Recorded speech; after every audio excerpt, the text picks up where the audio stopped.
Changing the front two engine mounts on a BF Falcon. This applies from BF all the way to 2010, probably even later than that. So you've got an engine mount here and another engine mount just under the manifold there. That's the hardest one to get to. This one's pretty easy. If yours is a petrol, you don't have this on the way, the gas converter, so your access to this engine mount's a lot easier. With this one, it's exactly the same process. There's nothing extra blocking it or opening it. That's an 18mm socket. 18mm socket that you need there for this job to open those two bolts. You're gonna need an 18mm socket. You're gonna need one of those flexible things at the end, especially on that side. On this side it doesn't really matter. You need a couple of extensions just to make access a lot easier, and then of course I've already broken those bolts, so it's easier to open. You just open them up. Now the second part would be a lot more difficult once I get under the vehicle, which I will show you step by step. But from the top, you break that, open it, take that bolt out, and on this side, this is when this adjuster becomes very handy, because you're gonna need to go through this hole here. Go through this hole all the way to the bottom, and that's when this one, this flexi thing, will help you get into position, especially when it's all the way deep down there.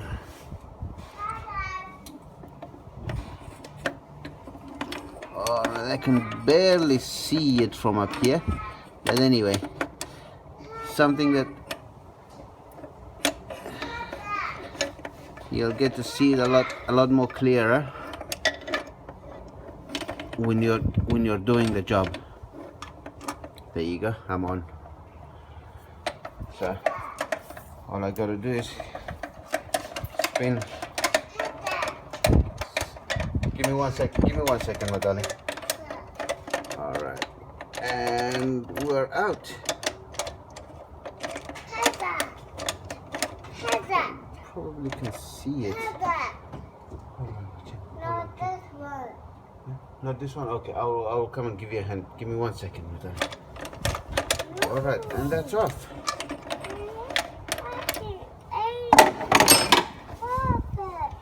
Alright, it's still down there, but it's still out of its location. Give me 1 second, my darling, please. You can probably see it. I don't have a very clear view of my screen, so you can probably see the video when playing, but anyway, it is all the way down there, through that hole, all the way down there at the bottom. You can of course get to it from the bottom, but it will be very difficult to actually open it. It's very tight, and yeah, removing it is a lot difficult. Now for the second phase, I have to get underneath and lift off this engine. To lift the engine up, just to create that space, you're gonna have to disconnect the radiator pipe, the upper radiator pipe. Otherwise, it will just get stuck. There's not enough room for it to go up, and this won't allow the engine to go higher, and it puts a bit of pressure. And of course, and if you snap that part from the radiator, you're gonna be the cost is, it will be very costly if you don't disconnect this. Just watch out for the pipes at the back, not to squeeze anything.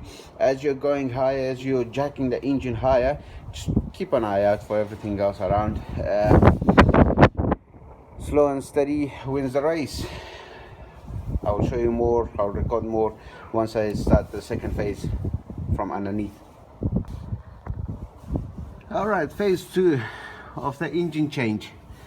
Now make sure to jack up the vehicle just that much, so long as the tires are off the ground, that should be fine, and supported with two stands. Please people, safety is very important when doing this job. You're working under the vehicle, and then once you've done that, you can use a jack to jack up the engine from underneath here, from under the oil pan. I've used that brick to support or to basically protect the oil pan here. That can break very easily, and my jack, I don't really trust it enough, so that basically provides sort of a support and picks it up from more than one point. It basically picks up from the center of the oil pan, pushes it up directly. As I mentioned before, make sure you keep an eye out on the top to make sure that you don't pinch anything or you don't damage the actual engine from the top. Go high enough just so you can see the engine mount kind of being split. Mine is broken, so the top part is gone with the engine, but the bottom part is sitting on the mount. Now from here on, you're gonna need a 13mm socket with a handle, obviously, and a 15mm open spanner, so you can get to the other side. Hold on, let me spin the camera. Now, where is it? You can sort of see where the socket.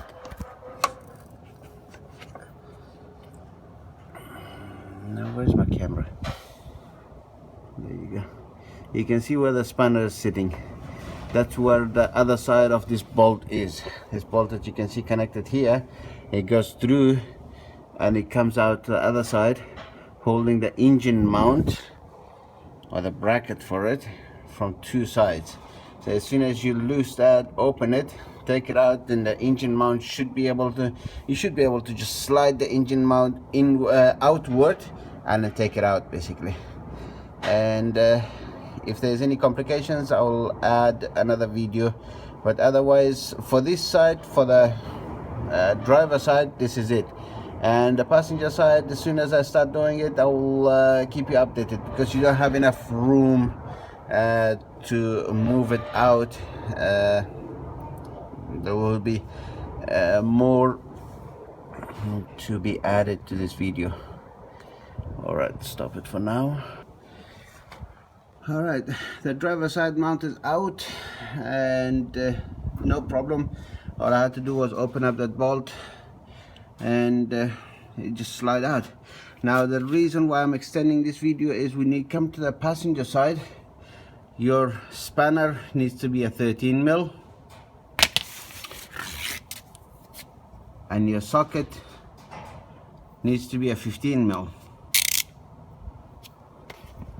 And that's because, hold on, 15mm, and that's because your 13mm spanner doesn't fit on this side, so you have to use the socket for the front here and your 13mm spanner on the other side. On the driver's side, it was 13mm open, 15mm open spanner and 13mm socket. On the passenger side, it's 15mm socket and 13mm open spanner. I'll keep you updated. Alright, my engine mount was in pieces basically. This is one piece of it and this is another piece. There was no fluid left inside it. It was basically dead anyway, and that's one of the reasons why I'm changing it anyway. It's not a big issue. That's the top end where it goes to the engine, and that's the bottom end that sits and gets screwed onto the frame. The bolt goes from one end, goes through, comes out of the other end. That's why we've got 15mm and 13mm, and on the other side you've got 13mm and 15mm. So anyway, it's not a big issue, and that's an 18mm as well, just like the one from the top.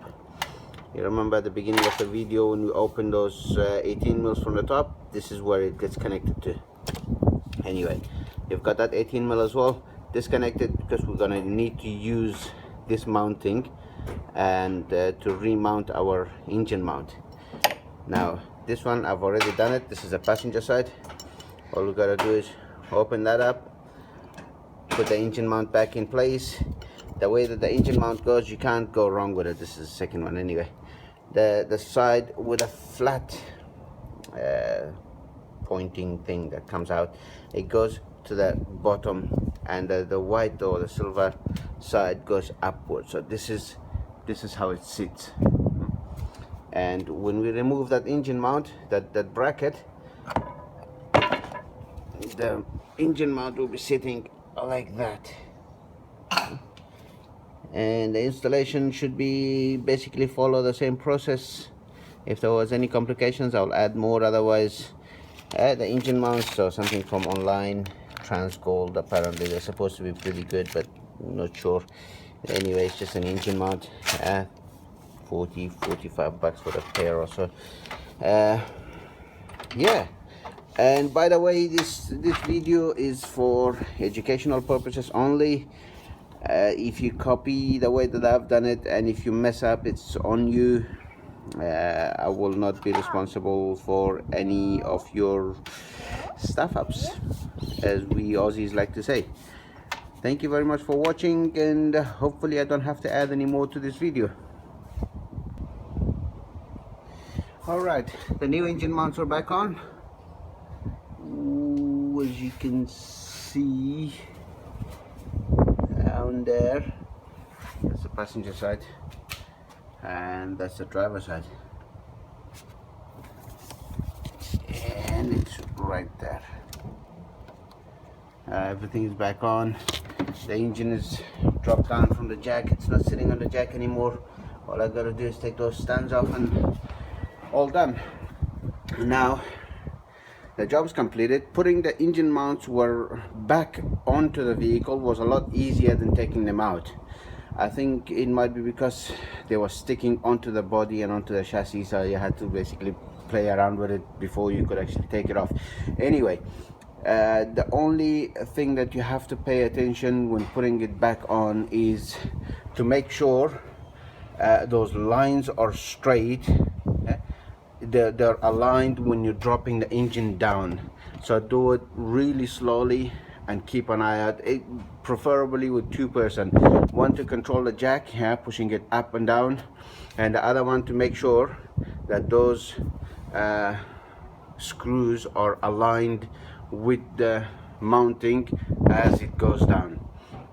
And obviously you'll have to put the bracket, the bottom bracket first, put the screw in. You don't have to basically tie it up, just put it in to hold it in place, and then drop down the engine, align it, make sure it's sitting, and then tie up all your bolts.